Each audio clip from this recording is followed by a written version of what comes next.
It's time. Just trying to get the audio set up. Okay.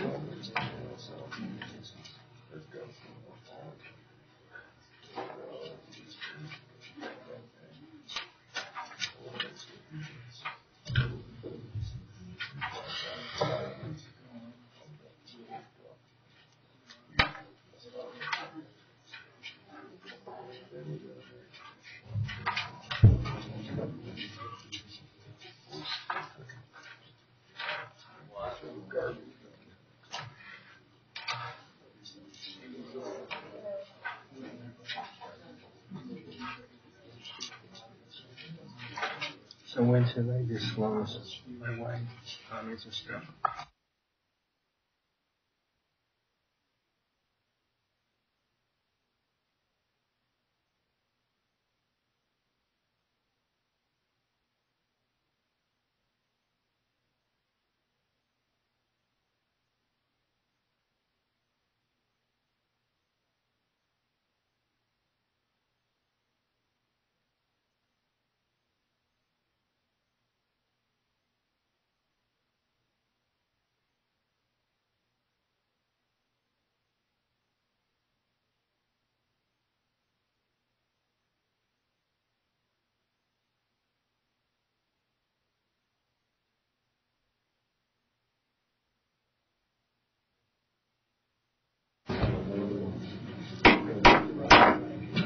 It's 6:30, and it's time to open the Arapahoe County Planning Commission meeting for January 16th, and we welcome all of you.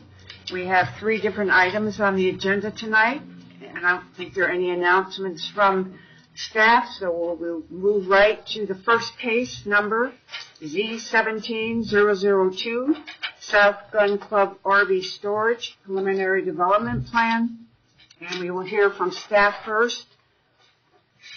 And I believe that will be Mr. Jason will be taking Mrs. Orta Larson's place. Is that correct? Indeed. Thank you very much, Madam Chair, members of the Planning Commission. This case was continued from December 5th, 2017. The Planning Commission did hold a public hearing on the item on December 5th. And after hearing public testimony, voted to continue the public hearing to this evening to allow the applicant to notify additional neighbors. The applicant mailed notices to every property owner within Thunderbird Estates and also the unincorporated properties south of East Alameda Drive. Madam Chair, I need to disclose the fact that I live in Thunderbird Estates, and my wife, Bonnie, submitted testimony to this manner. Okay, thank you. Does it affect your ability to decide this case unbiased and impartially? No, it does not. All right. So the proposed project would be an RV storage facility outdoors that would be located roughly northeast of the intersection of Gun Club Road and Alameda Avenue. And the applicant is here to make a presentation. Unless the Planning Commission has questions for me at this time. No. We can hear from the applicant, then.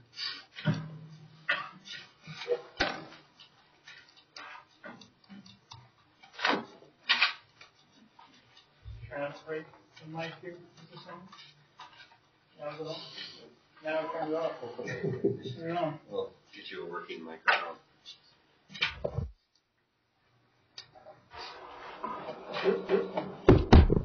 Very good, great. Thank you.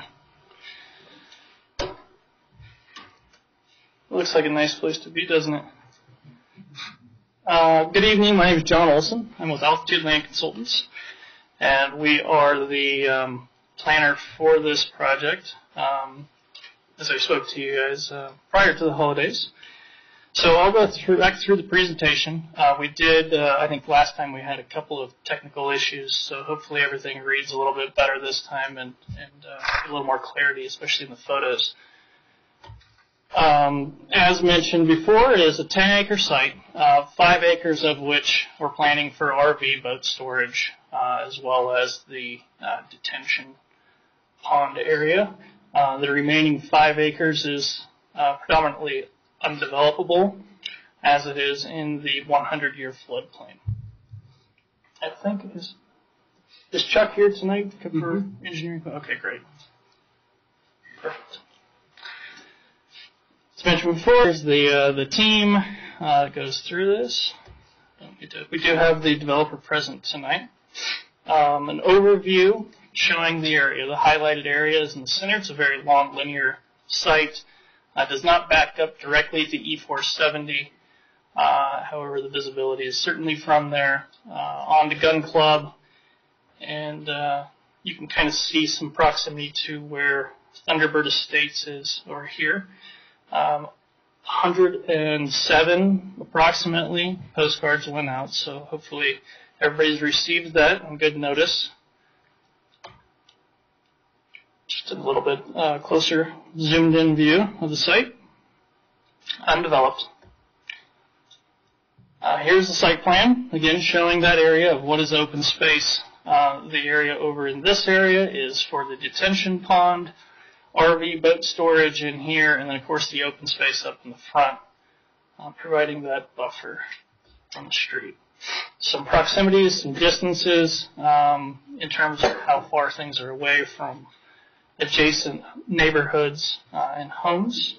There is one existing home to the north of the property today. I believe you guys heard from that owner last month. Some pictures of the site. So I parked my car on the site. Got a couple cactuses in there, a couple scratches on the car, the paint, but that's awesome.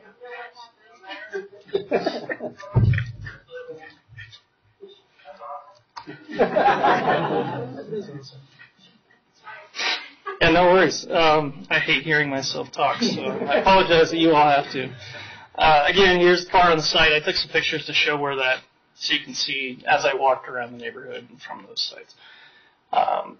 The indicator on each of these is going to show, so in the field of view, the image, how much of the area is actually the storage area, so you can kind of see from the different angles.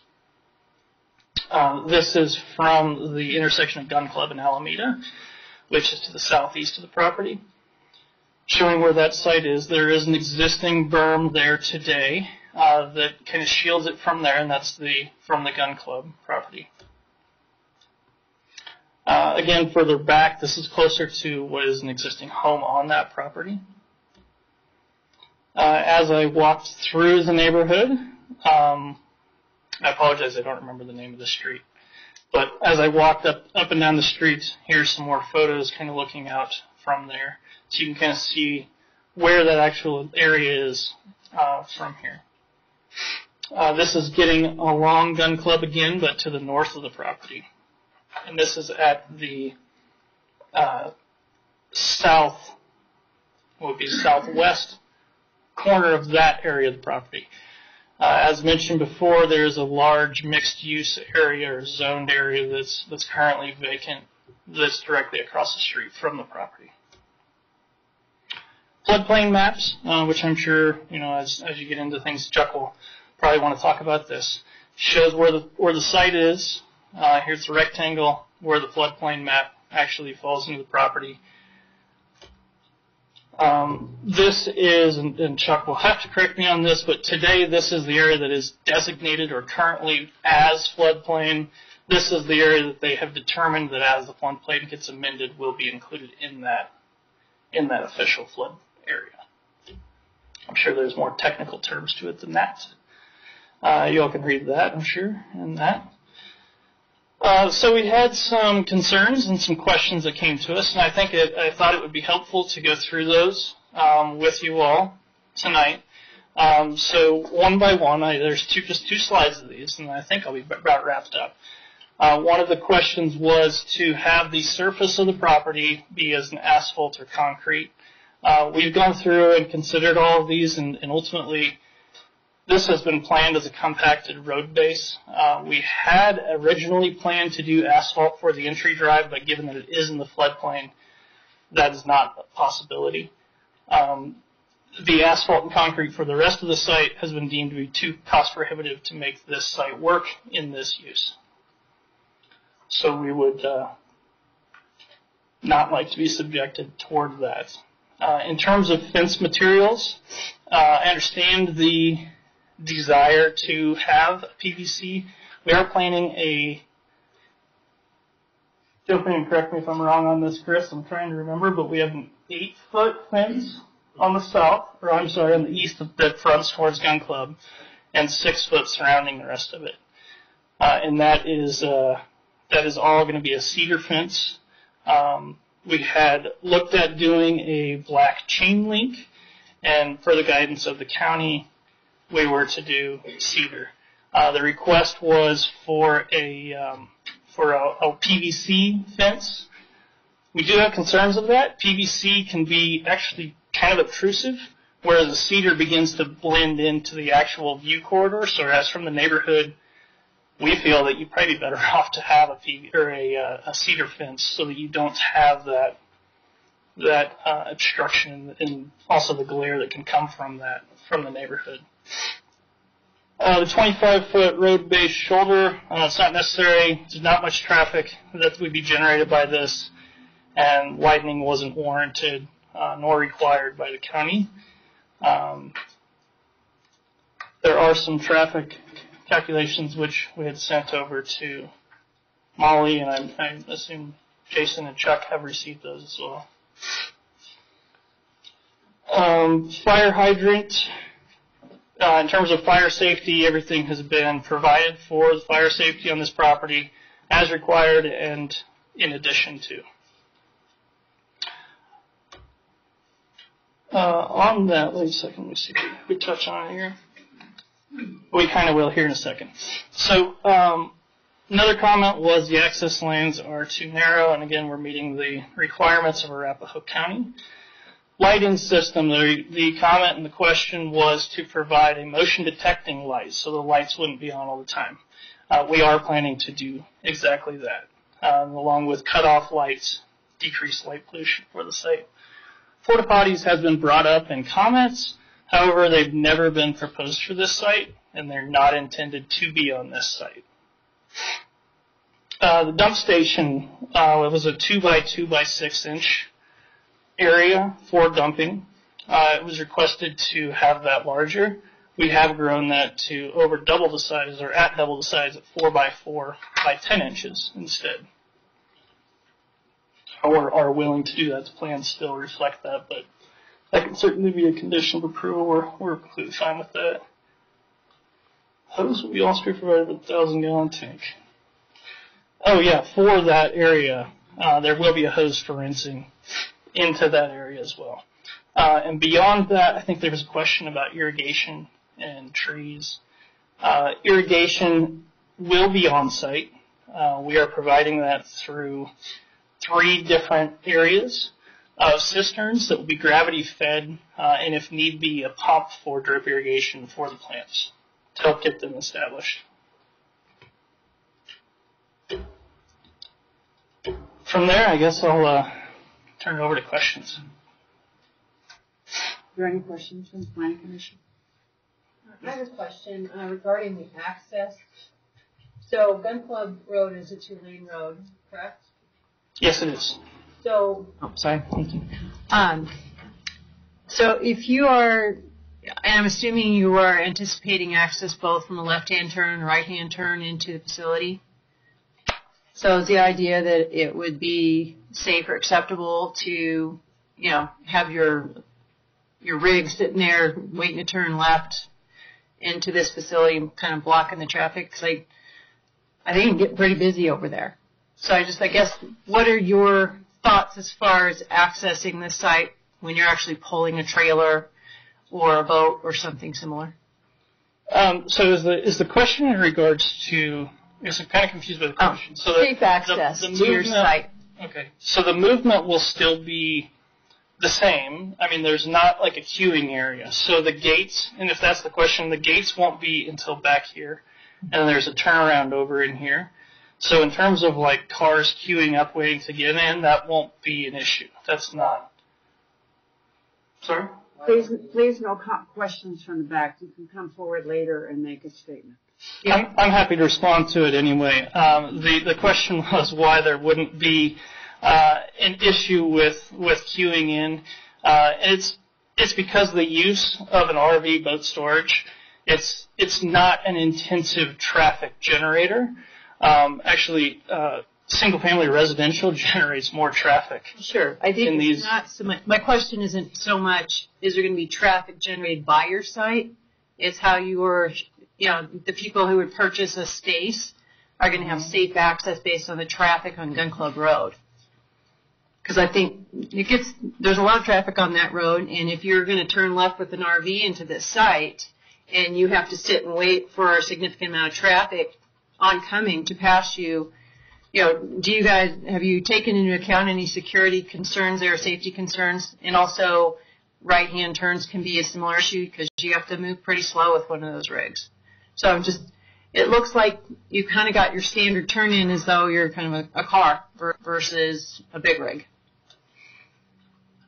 Well, I mean, it's a negligible time for something like that. It's not a car doesn't have to queue up because they have a trailer.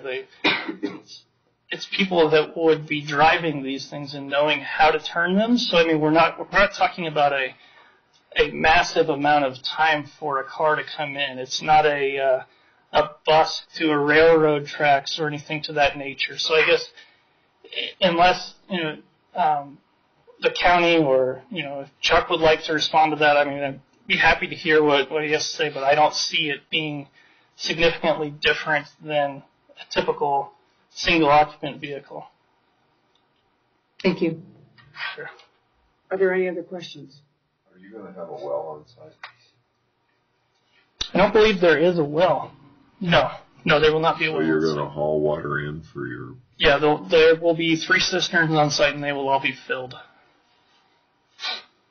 Yep. And that's how the irrigation will take place as well, through those.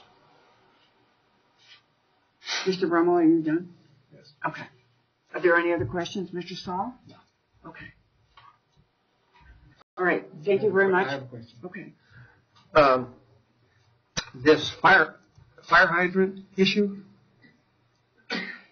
do you have any idea when there's a fire, Sable Altura shows up, how they can put it out? Sure. So that is part of the cisterns. They're provided and to be filled so that the fire department can go and access those.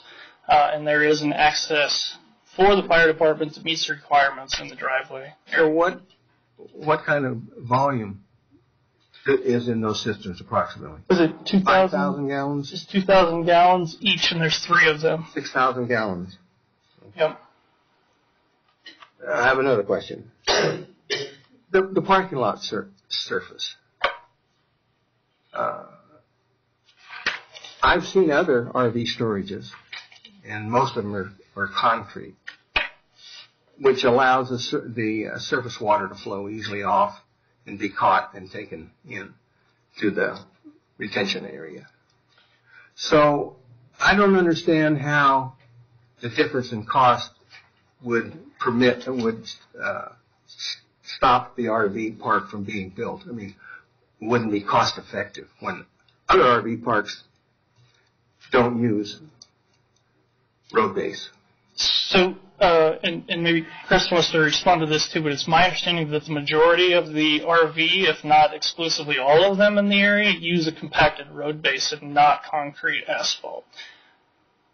So that would certainly be an extra step up beyond any of the others in the area. So I guess the one that was proposed down at Murphy Creek Storage, that's all concrete. It's not built. It won't be built, but it was designed for concrete. But it won't be built. Well, there's a portion that will be built as concrete, but a new section that they're proposed so far is not going to be built. So I don't understand how they can, maybe they can get more rent out of the unit because it's concrete. Yeah, I'm not sure. I'm not sure what the, I understand so the concern, as I understand it, was in stormwater pollution, correct? That was the concern, runoff?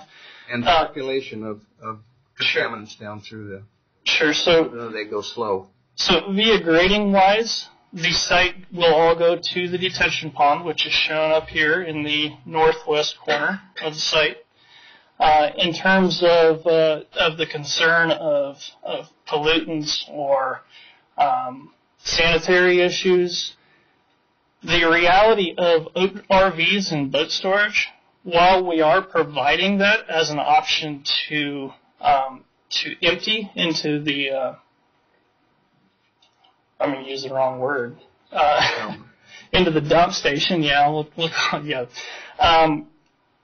reality of that is not very high, given that RV and boats, they usually will go and dump those at their location, so they don't have to pay for the gas mileage to transport their waste back to where they're going to go. So it is provided as an extra on this property, but it's not expected to be highly utilized. So the big issue with me is the pollution from runoff and the pollution from spillage from the RV units, which would be oil drippings or whatever. The flow to get it off, Sure. Going over road grade, doesn't seem like it would percolate. It seems like it would gather and percolate in through the road base, which it wouldn't if it was asphalt or concrete. Understandable. Yep. So it runs off to the sides, and how does it get to the detention pond? I don't believe that's been designed yet, but I mean, if there's, engineering-wise, if there's not enough slope to the site that'll take it there, there likely would be a concrete channel that would bring it to that as a channel. Yes. And that's our company's not doing the engineering on this site per se, but generally speaking, if we have anything less than 2% slope, we want it in that channel to get there. Okay. Thank you. Sure. I have one last question. Are you intending the 400 spaces from the beginning, or is that later? Are you going to do it in phases? So that's a great question. I believe it's all right up front. The 400 spaces, and let me see if I can pull up the map to go and better describe this, because the 400 spaces assumes that everything will be utilizing. I'm sorry, that's a terrible map. Oh yes, you can see it a little better on there than I can see it on my screen.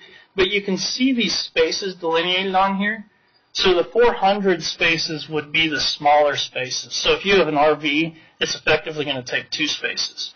And on that note, one of the things that I don't think we've pointed out, but all of our peripheral parking spaces are all the smaller spaces, which would be basically intended for the boats.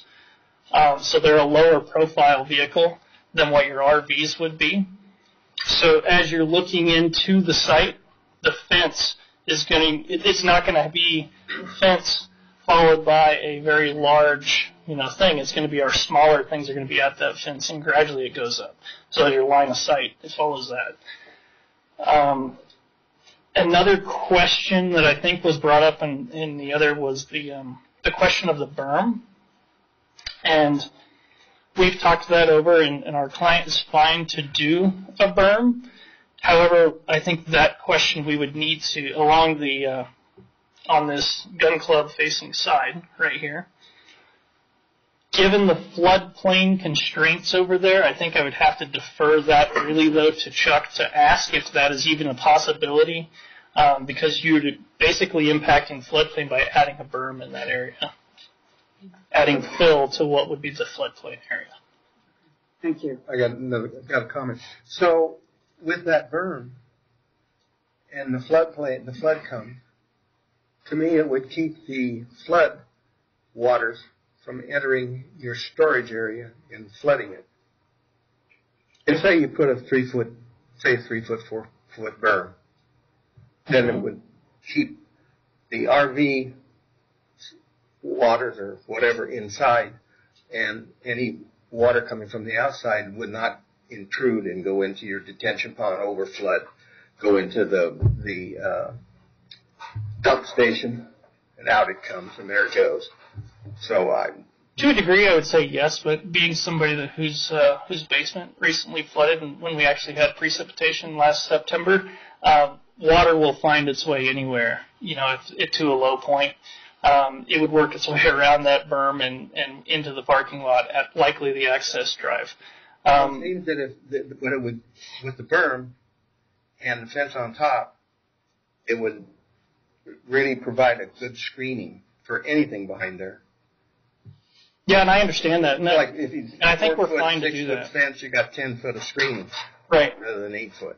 And I think I'd like to defer that question to Chuck because I think our client would be fine to add the 4-foot berm with the 6-foot cedar fence. Yeah. Again, not the vinyl. And as a homeowner who owns a house with a vinyl fence and another home that owns a house with a cedar fence, the vinyl fence is really ugly. If I had the choice, if it wasn't an HOA mandated thing, I would put in a cedar fence.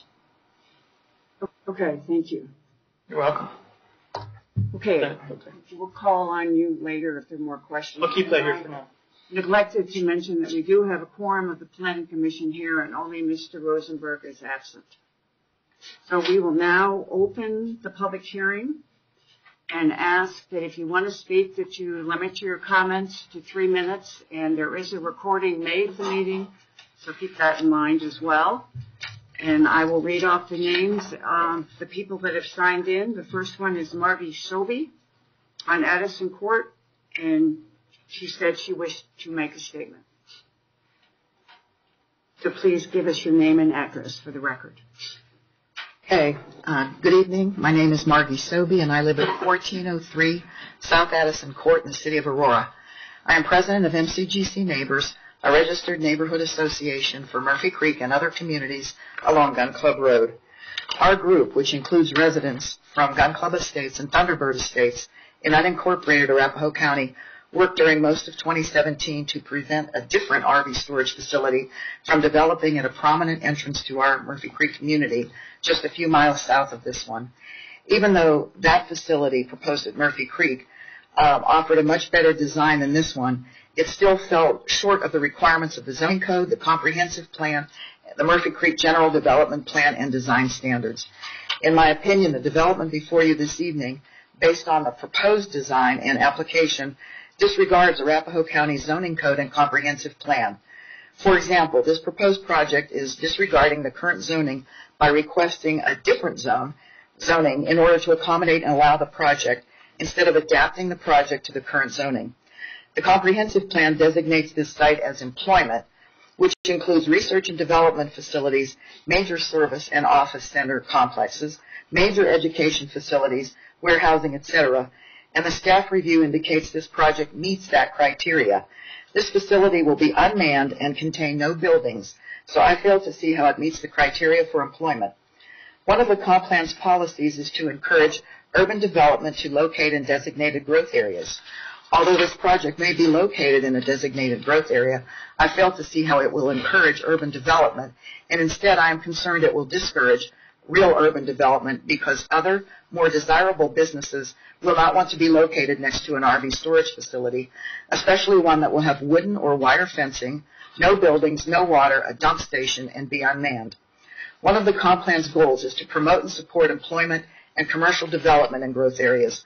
Although this project may be classified as commercial, it is really light industrial and will only promote more of the same type of development instead of more desirable commercial development that could really provide needed services to the surrounding community. The nearby communities of Gun Club Estates and Thunderbird Estates have acreage properties and are already storing their RVs on their own property. It seems as though this project will provide more service and convenience to outlying communities who won't have to experience the downsides of the facility. The staff report indicates the City of Aurora's E470 Corridor Zone District, Buckley Research and Development Subarea, allows outdoor storage as a principal use. It doesn't mention that the land area must also be located in an accident potential zone in order for outdoor storage to be allowed as a principal use. It also doesn't mention that the Buckley Research and Development Subarea is intended to encourage the development of high-quality research and development centers that relate to and take advantage of the close proximity to the Buckley Air National Guard Base. R&D facilities are encouraged to take the form of low-skill campus-oriented development, and small-scale office development is allowed to complement the preferred R&D land uses. Outdoor storage is not even mentioned. One of the Land Development Code review requirements is to ensure that public health and safety is adequately protected against natural and man-made hazards, which include but are not limited to traffic noise, water pollution, airport hazards, and flooding. The staff report indicates there are no known man-made hazards on the property. However, it doesn't mention that this development will actually create man-made hazards, such as traffic noise, possibly water pollution due to the proposed dump site, light pollution, and the discouragement of other more desirable commercial development. As you consider this project, I respectfully request that you review your zoning code, comprehensive plan, land development code, and your goals for this part of Arapahoe County, and decide if you really want projects that just generally conform to the vision for Arapahoe County, or if you want Arapahoe County to take shape as originally planned. Thank you for the opportunity to speak. I have furnished copies of this presentation that I would like to have become a part of the public record. Thank you very much. Thank you. Can we put the laptop top down so we can see the speaker better? Thank you. The second person listed is Bonnie Rader, who has written that she's opposed to the project but does not wish to speak. Is that true? Okay. The third person is Emily Disler of Algonquin, is also opposed and says she does not wish to speak. Is that still true? That's true. Okay. And then we have Tona Cross, who is opposed and says she wishes to speak. He. Sorry. Misread it. First, I'd like to second the presentation that was just given. I think that Please give us your name and address. Tom Krause, 31 North Algonquian Street, and it's in Thunderbird Estate, unincorporated. The asphalt surface is cost prohibitive, and not wanting to put up any fencing other than cedar indicates to me that they really don't have much concern about the aesthetics of what they're putting in. If we look at Aurora in general, and the cedar fencing has been there for years and deteriorates, unless they have a plan for maintenance every year of either staining it or painting it, it's just going to deteriorate and look just as bad as other sites we've seen around around Aurora. PVC can be a certain color other than white. It doesn't have to shine in your eyes. The turn lanes, he seems to indicate that there's not enough traffic for that, yet a few blocks north at 6th Avenue, where they've had to put a white because they had so many accidents in that area, and they have turn lanes specifically to allow you to go right into the housing area and left onto the 6th Avenue so as to reduce the amount of accidents. I think he's not realizing what the real traffic is on that road. As far as the cisterns are concerned, if we've got the drought conditions where we had this winter, how are they going to fill them up? What is their plan for keeping them full? And what level should they have them at all times to be able to accommodate the fire department and be able to keep the landscaping watered? Those trees aren't going to grow unless they have enough water. They had those cisterns just south of there where they kept trying to grow trees for at least 4 or 5 years, and all those trees died. So I think they have to have a system that's going to give regular water and also provide enough for fire. Thank you. Thank you. Is there anybody else who would like to come forward and speak?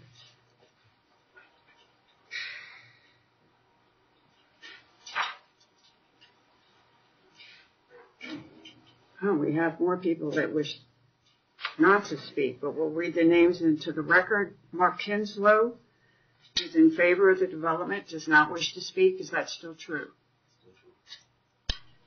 Dave Edwards is in favor of it but does not wish to speak. Mr. Edwards, would you like to make a comment? And John Mead? Would you like to? Okay. And William Roundtree? I'm opposed and I do not wish to speak. Okay, very good. Thank you very much. If there is no one else that wishes to come forward, we will bring the public hearing to a close and bring it back to the Planning Commission for discussion. Madam Chair, I have a question for Chuck Haskins. Mm-hmm. Chuck, hi.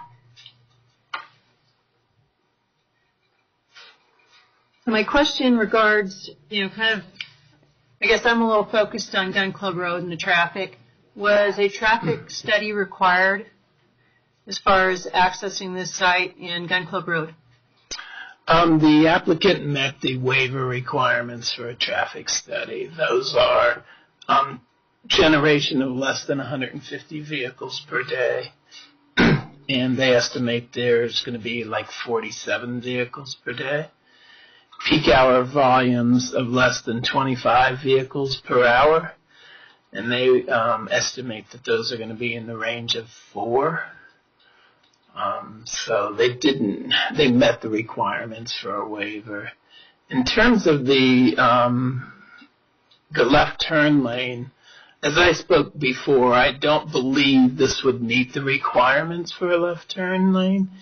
If there's such little traffic, however, then perhaps the applicant should, and there's still that issue with the safety of vehicles, either a larger vehicle like you described, an RV, making that maneuver, they could look at a right turn only access. Don't know, we have not discussed that, but that eliminates any left turns coming from northbound traffic. The problem with that, however, is the only thing we could probably do is just sign it. Those signs are not completely effective. People violate those quite often. So that could produce additional U-turns in the area.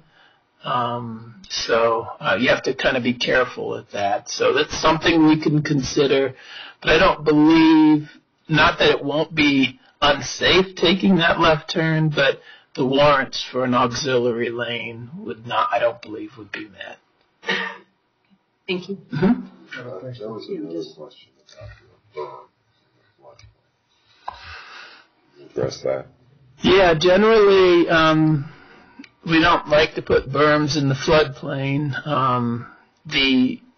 Even the design of the access road was such that we were trying to balance cuts and fills so there would be no adverse impact to the floodplain. So generally, as I mentioned last time, the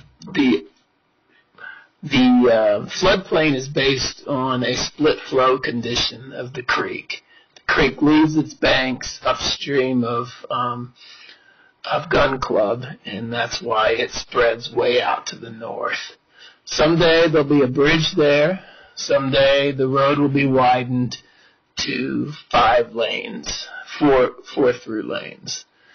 No plan on doing that. That's what our transportation plan calls for. Very expensive project. So unless a berm was placed outside of the floodplain, I don't think generally we would be supportive of that. I have a question. I would like to, Richard, just a moment. Wanted to know if the applicant wanted to respond to any of the public comments that have been made. Okay. Well then, go ahead, Mr. Haskins. Richard, you had a question. I thought I understood in your presentation of the floodplain, the 100-year floodplain, that the entrance to the RV park was not in the floodplain. I'd have to put that back up. Can you get that back up? 500, yeah, but 100.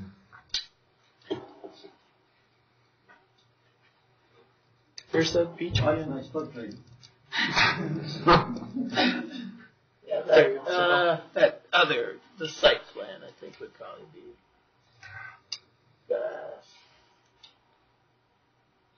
Site plan is in, you want, let's see here. Yeah, This that guy? one. Yeah. So.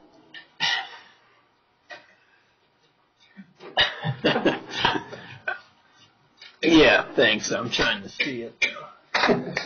It's hard to read here. Can you blow this up on my scale? So that, as I recall, was the 500. Let me go into that.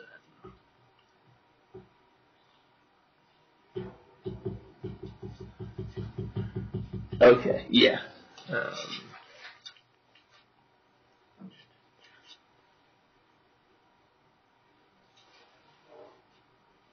So that's coming like that. Mm-hmm. Yeah, no, I believe what I was attempting to describe last time was that's an area of shallow flooding. Right. Okay, it's still going to be in the floodplain, but we expect depths in that area to be less than 2 feet. And so we didn't want to exacerbate that condition by putting a berm or something where the depths could rise. So that is in the area of the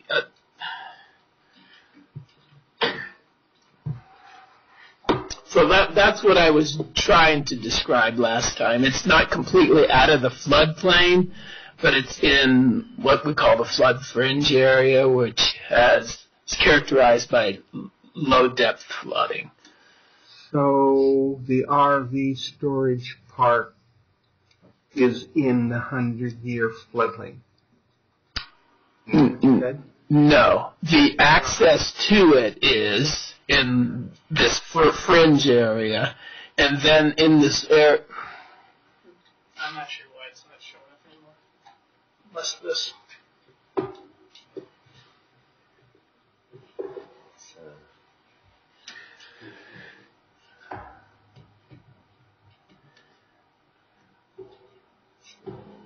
Set that to duplicate.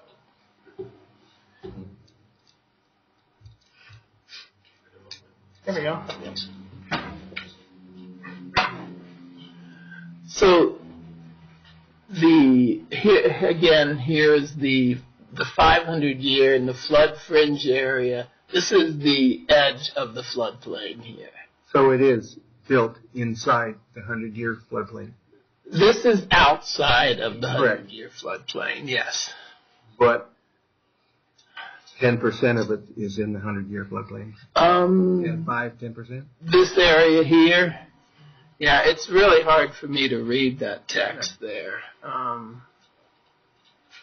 So it's a 500-year floodplain. Okay, so that's the 500-year there. So you go back to that floodplain mapping area. Let's see if I can break this thing yet. Go to that. So there's the picture of it there. So this, as he described, is the regulatory floodplain today. This area will all be the regulatory floodplain when FEMA adopts its new maps.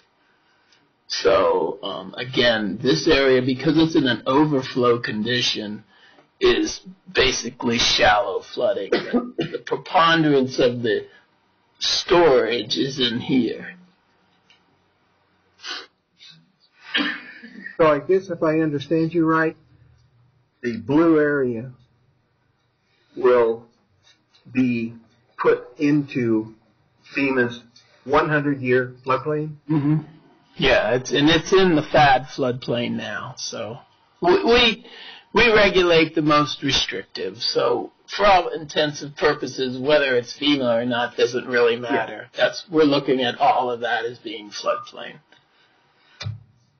But again, the site has to get access. Sure. And we would expect, according to the calculations there, again, I talked about cross-sections through the floodplain, we could show, based on the floodplain study, that those depths would be less than 2 feet. I don't remember the number, but... That's what you told us last time. So, an old man here is trying to understand one thing. Is that RV storage yard, any portion of it, in the 100-year floodplain? Can you go back to that? I mean, you can't see on their drawing. So, right here, what you're looking at now, the blue, is the 100-year floodplain. Okay. Where's your fence? Let me go to the other one. I went the wrong way again. At some point, I'm going to learn, I promise. Okay, on this image, and I'll try to show it with my mouse, theoretically. Maybe not. I'll show it with my finger. There you go. Oh. This, let me go here to the mic. This line here is the 500-year floodplain. Yes, it's designated so. And then the 100-year, I'm not sure that the line is on here, but I think it's this. Okay. Is the 100-year floodplain. Okay. So in terms of, to answer your question, the RV storage area is not in the 100-year floodplain. However, the access drive to go from Gun. Yeah, I'm not interested in that. Yeah, so it's in the 500-year. That's what that corner is. So, I won't belabor it, but if you build the berm on the outside line of the 100-year floodplain, it's not in the floodplain, even though low waters would. Yeah, I'm not clear where you're building the berm. Where you're right there where those trees are. Like here? Yeah, right along there. That's where it would be, where the fence is going to go. So it wouldn't affect the 100-year. 500, yeah, but 100, no. And the access flow of a foot to 2 feet, it splits and comes over. It wouldn't capture it because it'll go south underneath that access road some way. Yeah, I'd have to consider that. I mean, would you? Well, they could propose that, but we would have to analyze that to make sure that it doesn't adversely affect the floodplain. Because when you adversely affect the floodplain, you're putting someone else in harm's way. So that's what we're trying to keep from happening. So if that's something they want to evaluate, and have you do it? No, they'll do it, and I'll review. That's what I mean. Yeah, we'd evaluate that. Thank you. Thank you, Mr. Hess. Mm-hmm. Any other questions? Okay. There are any other thoughts or questions from the Planning Commission? Mr. Brummel, do you have anything you want to share? I could make a motion. Well, I'm not quite ready for that. I'm going to go down the table. Well, we'll come back to you for that. Mr. Saul, do you have any comments or considerations we should think about? No, not that haven't been already mentioned. Okay. Mrs. Larson? No, I've already voiced my concern. No, thank you. No. Richard, I think you covered anything else? Could we make a condition of approval that the, I don't know how you put it, the request from the developer to Arapahoe County to consider allowing a berm with a fence on top? I don't know. Because the developer has kind of said that would be okay with them if it would be okay with the county.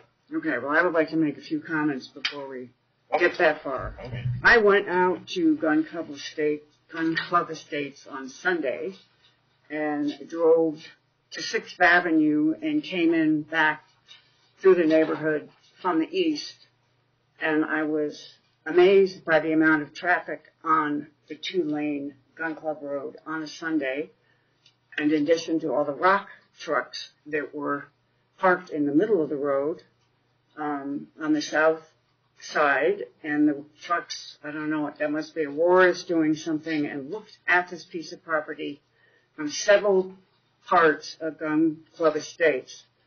And I find that I went home and asked myself, will these 400 parking places for RVs and boats with a fence that really won't be hiding it, with trees that probably won't be able to grow, that will be viewed also from E470, and I looked up the document that impacts planning at the Buckley Air Force Base, and it talks about quality, and I asked myself, is this what I see as a positive addition to the county? I think the impact to the neighbors would be too high. Several of the adjacent parcels are currently for sale, and I think what happens with this will dictate what happens to those contiguous properties, and I am probably convinced that I will be voting no, because I don't think it will be a positive addition to the county. That's what I have to say. So, Mr. Rummel, are you interested in making a motion? Yes, ma'am. In the case C-17002, South Gun Club RV Storage Specific Development Plan, the Planning Commissioners have reviewed the staff report, including all exhibits and attachments, and have listened to the applicant's presentation and public comment as presented at the public hearing. I hereby move to recommend approval of this application based on the findings in the staff report, subject to the following conditions. Prior to the signature of the final copy of these plans, the applicant must address Public Works staff comments. The Tri-County Health Department's concerns shall be addressed at the time of the administrative site plan. The applicant shall address all requirements specified by the Sable Altura Fire District at the time of the administrative site plan. All landscaping on site shall be watered and maintained in a healthy condition. Do we have a second for the motion? I'll second. Mr. Stahl seconds the motion. Can we have a roll call vote? You want to any further discussion before you? Is there any further discussion or comments? Thank you. I would like to say something. Okay. So, with the floodplain so large, seems to be so large out there, what are the options for development in this area? Are the options rather limited for development in this area? Yes, I'd like you to come talk to me. I guess so. I mean, we don't allow structures in the floodplain. And so, yeah, it is limited. And I think that's what the applicant's trying to do, is take advantage of the area that is outside of the floodplain for this outdoor storage or this RV storage proposal. The only problem is there's a floodplain between the road and the area outside. So right. We have to grant them access. And luckily, the depths of flow are manageable. You can ingress and egress through that depth of water. So, okay. So yeah, I mean, I haven't looked at all the parcels, but there are certainly some limitations based on the floodplain. The property to the south of this, the gun club itself, is in the floodway portions of it. So yeah, the area is encumbered by floodplain. That does limit development. Someday it will become out of the floodplain and maybe attract more development. But at this point, it probably is limiting development. So. Thank you. Well, I am concerned about this. I flagged this the first time this came up, in this loose definition of employment that seems to be used that this will create employment in the area when really there's not going to be anyone there at all. And I was struggling with that first time when that came up. I don't know if there isn't more that can be done to make this attractive. I understand that you don't want to spend much money, but the flip side of this is someone buys a piece of property out in the Eastern Plains and says, okay, well, let's park vehicles, or let's turn it into storage, or let's turn it into just to get some revenue without thought to how does this fit into the big picture of development and making development more or less attractive. And, there are things that can be done, but I'll be darned if I know how you're going to get those trees to grow. So that's all I have to say. I think it's time to call for. I got a comment. Okay, one more comment. So it sounds like we're living in a quandary out there, because if we don't allow this, because of the situation with the floodplain, that nothing else can be built there. So I'm wondering, so what?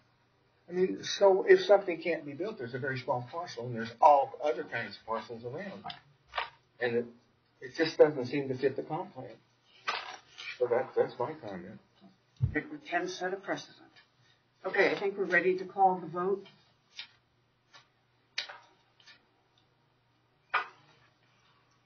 Ms. Lapsus? No. Ms. Chaplin? No. Mr. Rader? No. Mr. Saul? Yes. Mr. Brummel? Yes. And Ms. Rick? No. So you have 2 votes in favor of the motion to approve and 4 votes not in favor of the motion to approve. So, it is denied 4-2. We actually, the motion failed, so I think in order to clear up the record, maybe someone could make a motion to deny, to recommend denial, and then that way you have something to carry forward to the Board of Commissioners. To clear up the record, we need a motion to deny. Somebody please make that motion.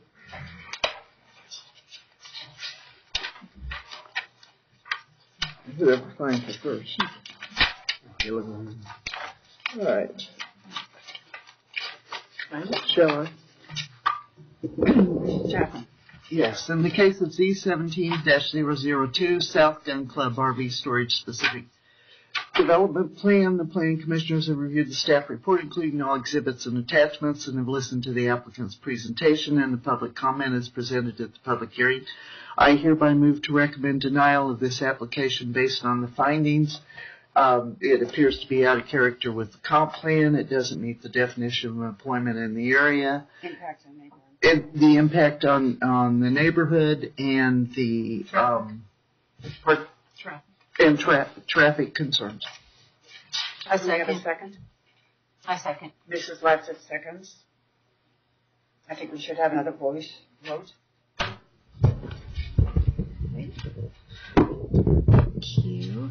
Commissioner Lapsus? Yes. Yes. Commissioner Chaffin? Yes.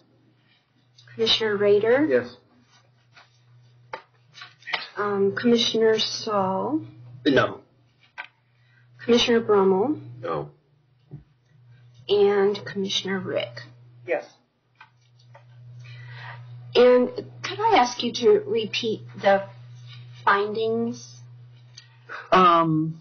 The traffic concerns on Gun Club Road, not the traffic that would be generated by this development, but the impact of the traffic from this development on the traffic on Gun Club Road.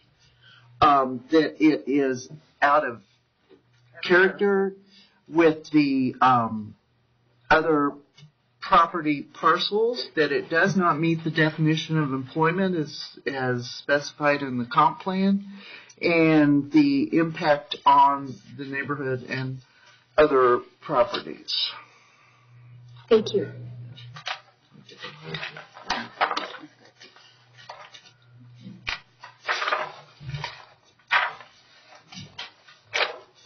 So the vote was 4-2. Yes, so the motion to recommend denial was approved on a 4-2 vote. This is a recommendation that goes on to the Board of County Commissioners. So there will be another public hearing before the Board of County Commissioners. Do we have a date yet? And we do not have a date scheduled for that yet.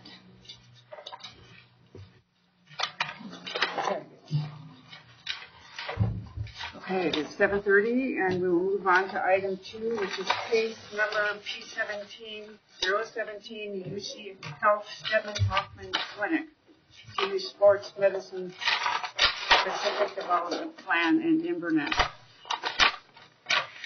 Yes. All right. Great. I'm Jason Reynolds with the Planning Division, and I'm voting on behalf of Molly Orkild Larson, who is away this evening. This is a proposal within Inverness. It's a site that's about 8.25 acres of currently vacant land in the Inverness Business Park. It's just south of the AT&T building on 8 Inverness Drive West. And the proposal is for a sports medicine facility that would be a 4-level medical office building with a 3-tier parking structure. And the applicant is one unique aspect of this application that the applicant can probably describe in more detail is that they've proposed an alternative parking ratio for this surgery clinic. And they provided historical data to support the classification for parking in this clinic, and the planning director has approved the deviation in parking standards per the letter that's in the packet. This is a specific development plan which, if approved by the Planning Commission, would mark the end of the public hearing process, and staff is concurrently reviewing an administrative site plan that provides much greater site detail, such as the photometric and exactly where each individual plant is going to be located on the site. So this is more of a general plan of the site layout and what we can expect from the building architecture.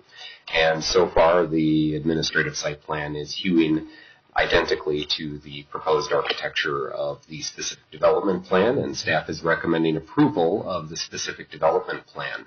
And the applicant is here to make a presentation, or I can answer questions if the Planning Commission has any.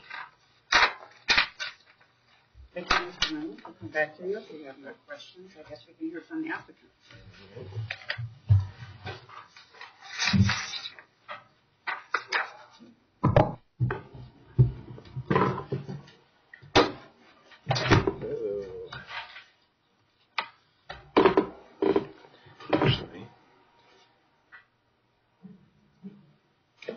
I can just, yeah. All right. Let's see if this will to go here, I think, first, right? Here, is that okay? Good evening. My name is Will Cook. I'm the CEO of University of Colorado Hospital, and I also have responsibility for all of the Metro Denver region for UC Health, which is our parent organization. I appreciate your time and the opportunity to speak with you tonight about our proposed project. Before we do so, I'd like to just give you a little overview of UC Health and University of Colorado Hospital and what we're seeking to do. In the interest of time, I'll go very quickly through this, but if I go too fast, slow me down. I'd be happy to provide more detail. I think many of you know UC Health. You know we've started to grow here over the last few years, in large part because of demand from patients. We've had lack of capacity of our University of Colorado Hospital. And we're starting to grow very rapidly up and down the Front Range. So we're currently 9 hospitals, and we're actually looking to build things other than hospitals, such as what you're going to hear about tonight. which really is an ambulatory surgery center, meaning it's not inpatient, and medical office building. And we intend to house our Steadman Hawkins Clinic Denver group, which just joined our organization and with whom they've had a relationship with the Broncos for 20 plus years. We too now have a relationship with the Broncos, which is part of what this site would be used for. Without intending to get too into the details, we're very proud of some of our quality and accomplishments that are associated with things that we've done from a patient care perspective. We're proud that we're the #1 hospital in in the state of Colorado. And we look forward to turning this place into something that's similar in quality. If you get a sense of our footprint up and down the Front Range, you can see we're up in northern Colorado with Poudre Valley and MCR. Long's Peak Hospital, which just has opened. We just recently acquired Yampa. We'll be opening Greeley Hospital pretty soon. Broomfield, University of Colorado Hospital, and then Highlands Ranch, of course, in the lower right-hand corner of those hospitals that we are responsible for in Colorado Springs. Beyond just providing care, though, we actually intend to provide patients with the opportunity to get into clinical trials, be a part of research studies, so they can receive things that they would otherwise have to go out into North Aurora on the Anschutz campus. So we're pleased with that, and it was one of the reasons that Steadman Hawkins wanted to join us. So we're excited about that. We feel like it could be an engine for the community, just as our system has been for the state of Colorado. And we're significantly committed to the community in many ways, not just in the form of direct community benefits, but indirect ones as well. Again, I mentioned Steadman Hawkins Clinic Denver. They currently have a site location in the Denver Tech Center, as well as a small presence at Sky Ridge Hospital. We have, as you probably know, a similar sort of site in Lone Tree, which is already full as well. So I'll take a pause there and hand it over to my colleague who can talk a little bit more specifically about the site plan, and then we both will be available for questions should you have them. Thank you, Will, for giving a little bit of background about why this project is so important, not only for the state, but for UC Health and for this area. My name is Tim Spence. I'm the principal architect with BSA Life Structures. And during the next few minutes, I'd like to take you through a little bit of the design. I'll start with the site plan, which you see in front of you here. And as was mentioned earlier, let's see if I can work this. Okay. So as was mentioned earlier, our site is 8.26 acres. The AT&T building that was mentioned is to the north, which is to the right. There's electronics, two-story building down here, Arrow Electronics. And Inverness Drive West is on the east side. If you're familiar with the golf course that kind of pulls together the park, the business park. And then I-25 runs along that side. The three components that I want to point out are the building, which is in the middle, and as correctly was stated earlier, 140,000 square feet, 4 stories. We'll talk a little bit about what that looks like. In the middle is an artificial turf area. It's about 10,000 square feet. And we'll give some views, what that does to the site. I think it really opens up the views in and out of the park very nicely. And then the parking garage was mentioned to be about 300 cars, 3 stories, but it is pushed into the site, and we'll see that as well. Also wanted to point out the 3-axis along Inverness Drive, and it's our intent, you'll see this a little bit later in the presentation, but it's our intent to have a right-in, right-out at that northernmost drive. And we intend that the service for the site comes in and out of this zone. The main entry is in the middle of the site, and that's a full service access. We do have a left-hand turn lane there. And then on the bottom, we have full service as well, and that will get you to the garage here.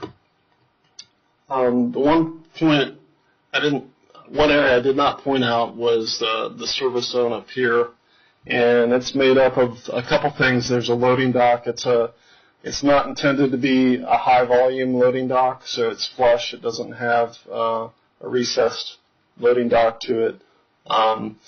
Those will be scheduled service times. And as well, we have O2 tank, which is oxygen that supplies for the ambulatory surgery center.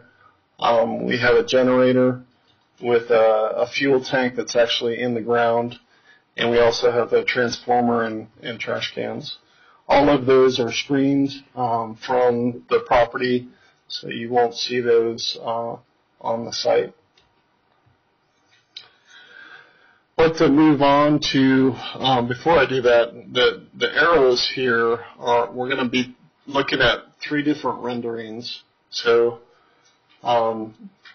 this first one is going to look at the main entry into the facility, which is right here. The next 2, we're going to look at southbound or northbound first on I-25 and what that looks like.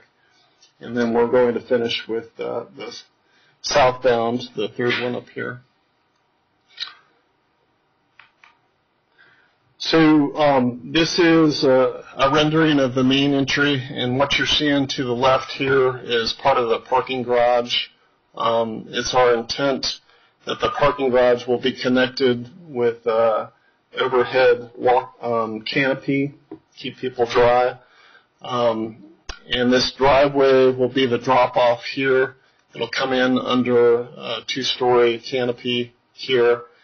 And one of the things that is inherent with the designs that are a part of UC Health's brand are a couple different things. It's the use of materials, but it's also the use of forms. And you can see this in the applicant's logo as well, that the arc-shaped roof is something that they would like to present from site to site, but also in the materials.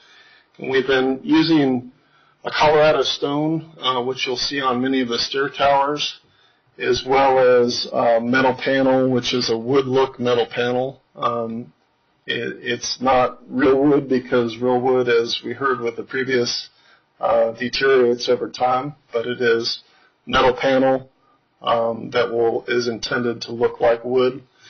And then you can see as well the glass. And so all of those forms are intended to point out the main entry so that it's clear from sight when you come in the drive here, wrap around, drop off, and not have to cross back that incoming traffic, but proceed on to the parking garage down this way.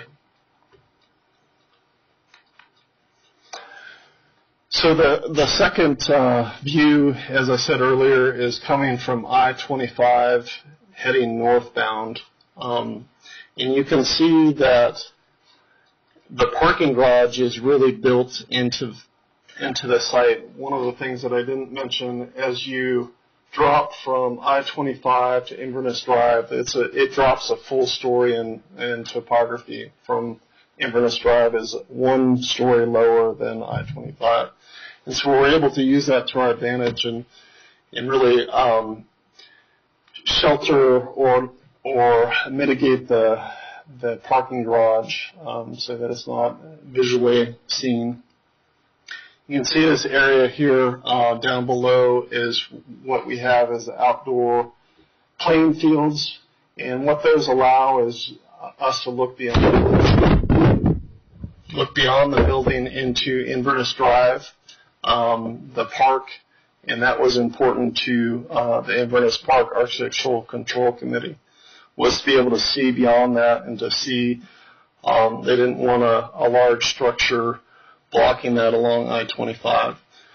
And then as you see, the arc is prominent, and we feel like that will be able to be seen as a strong iconic image along I-25 that sets this building and this program apart. Heading southbound on I-25, so you can see a lot of the same materials. You see the end of the arc here. This is the area that we talked about, the service yard. It's screened from view. And as well, we've tried to pull in some of the materials that were important to the front to highlight that corner and give a little visual interest, as well as the stair tower that brings some of the stone in on that west elevation. So this is the north elevation, this is the west elevation. You can see up here all of the mechanical units that are along the top are screened. So it was mentioned that we are asking for a little bit different configuration on the parking, and it simply has to do with that ambulatory surgery centers are not part of your land development code.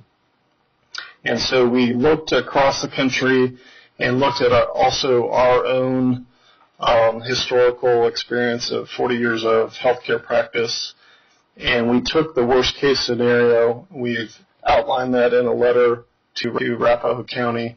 As was said, it's been accepted. Again, we took a more stringent approach to that. But we are providing 530 cars on site, or the ability to park that much on site, and a little over 300 of that is in the deck. The rest is surface parked. We also wanted to point out that the traffic recommendations, we have done a traffic impact study on the site, and that the traffic recommendations are that we can proceed forward without signalizing any of those intersections that we pointed out earlier. The northern right in, right out, the middle full movement, and the southern full movement access as well. I wanted to thank you for your time. And now I'll open it up to some questions, and thanks. Are there any questions? I have one question. I noticed that the sidewalk is going to be sloped away from the parking garage, and that's going to be counted as a swale. Is that where you're going to carry water along the side of the parking garage, and then where will that end up? And what happens if it's... Is that on the west side of the parking garage or the south? Ask for some help here.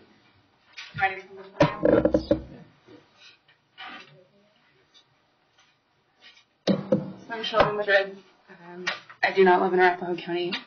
I work with Kimley Horn. I'm the civil engineer, one of the civil engineers on the project. The intent of that sidewalk is we have the egress access all around it for emergency, what have you. It is sloped away from the parking garage, like you stated, in order to reduce and ideally prevent any type of drainage collecting against the building. It is intended as a swale. It is landscaped as a swale, and there's an inlet at the southeast corner of the garage to collect all that drainage. Okay. So you don't anticipating it icing over? No, we hope it doesn't ice over. That's the intent. That's why we sloped it as we have. Okay. The entrance to the parking garage is on the Inverness Drive south end. Correct. Okay. You go right straight in. Okay. Yep. Thank you. Mm-hmm. Are there any other questions? Okay. We will now open the public hearing. Is there anyone here that would like to speak to this development for Wakan or ask questions?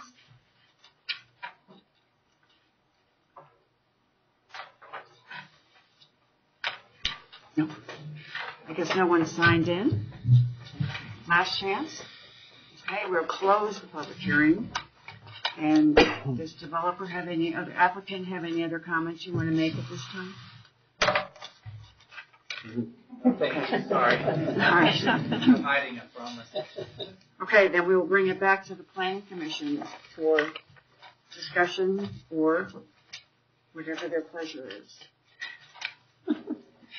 Madam Chair, I'd like to make a motion. Mrs. Levin. In the case P17-020, UC Health, Stedman Hawkins Clinic, Denver, and CU Sports Medicine Specific Development Plan, the Planning Commissioners have reviewed the staff report, including all exhibits and attachments, and have listened to the applicant's presentation, and the public comment is presented at the public hearing. I hereby move to approve this application based on the findings in the staff report, subject to the following conditions. Can I just cite them 1 through 7, or do I need to read them? I think you just note that they're 1 through 7. Okay, thank you. Do we have a second for the motion? Second. The motion has been seconded. All those in favor of the motion? Aye. Anybody opposed? Motion carries unanimously. Okay, we'll move on. Does anybody need a break, or can we just... Thank you all very much. Thank you. Thank you. It's going to be great. I can do it. Okay, case number L17-003, Public Service Company of Colorado, Quincy Substation.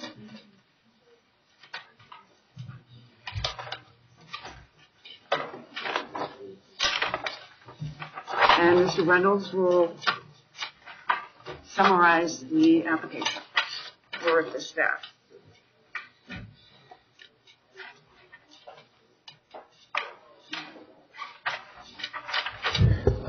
Thank you, Madam Chair, members of the Planning Commission. This is very similar to an application the Planning Commission saw several months ago that was located in the 4 square mile area of the county, where Public Service Company of Colorado is looking to improve its sort of ability to control the electrical grid and is installing communications towers throughout their service area. This is a location and extent. It was properly noticed. The applicant posted a sign on the property and mailed letters to adjacent property owners. Location and extents are final action by the Planning Commission, and the proposal is located on East Quincy Avenue in an existing substation, and the applicant can probably provide more detail about the operations of the project, but it's a tall communications tower that will enable network connectivity. Staff has reviewed this, found it in compliance with our code for location and extents, and recommends approval. Any questions from Mr. Reynolds? Okay. We'll turn it over to the applicant, please. And state your name and address for the record. My name is Larry Claxton with Public Service Company. I'm the principal agent in the Siting and Land Rights Department. 1800 Larimer, Suite 400, Denver, Colorado, 80202. I have a presentation that, the main thing I think important here is photo simulation, because immediately to the south of the substation are a substantial transmission corridor with transmission structures that can be as tall as 125 feet. The area around the substation is very open, vacant land, pasture, so to speak. And you're right, this is very similar to what you approved a couple months ago. That was a 195-foot monopole. This one is proposed at 165 feet overall height. The location within the substation is dictated by equipment that we have in their future build-out. So this monopole is on the north side of the property, opposite where the transmission structures are, but we feel that it's still consistent with the setting and the use of the substation. It provides us a safe and secure location for it, and will definitely benefit the community by improving the electric and gas distribution systems and allow us to read meters remotely. So it really modernizes the system. If you'd like, I can plug in and show you the photo simulations, or, I'm here for questions if you have them. Does anybody need to see the simulation? I guess not. Okay. Anything else? No, I'm here for questions. Yeah. Okay. Thank you very much. Okay. Thank you. Any discussion from the Planning Commission? We know what to do.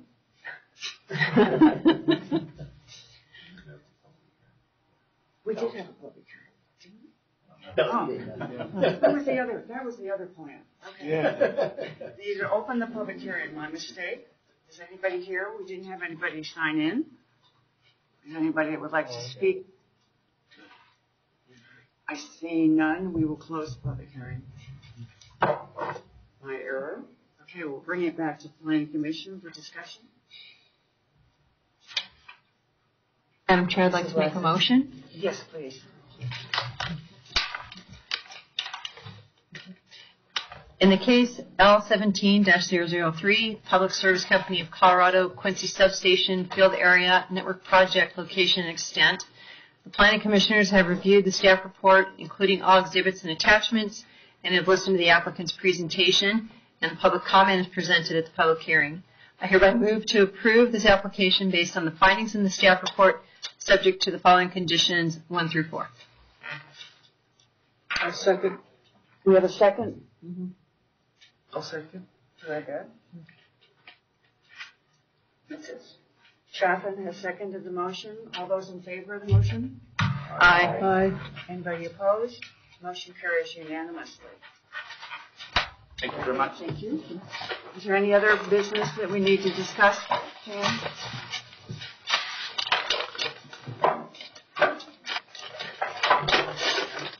I don't think we have anything major. I did bring along printed copies of the calendar that you adopted at the last meeting. If you would like a copy, happy to provide those. And I also sent them to you by email right before I came over here.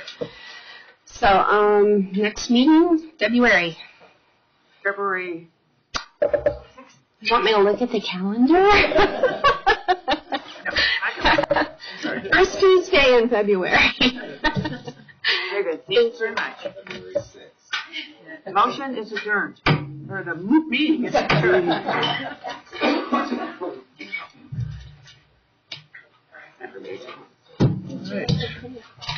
Thank you.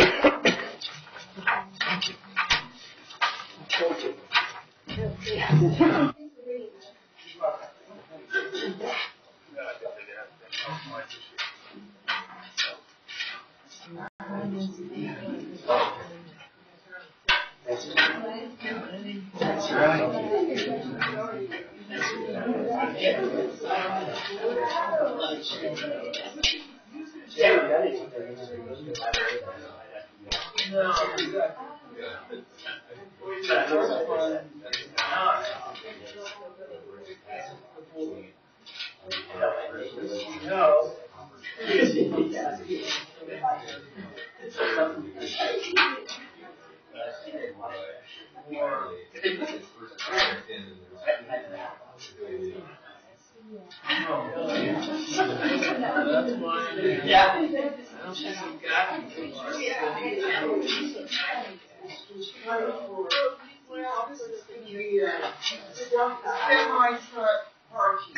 It's going to be a, it's got a great potential. Yeah, my concern is don't underestimate that traffic.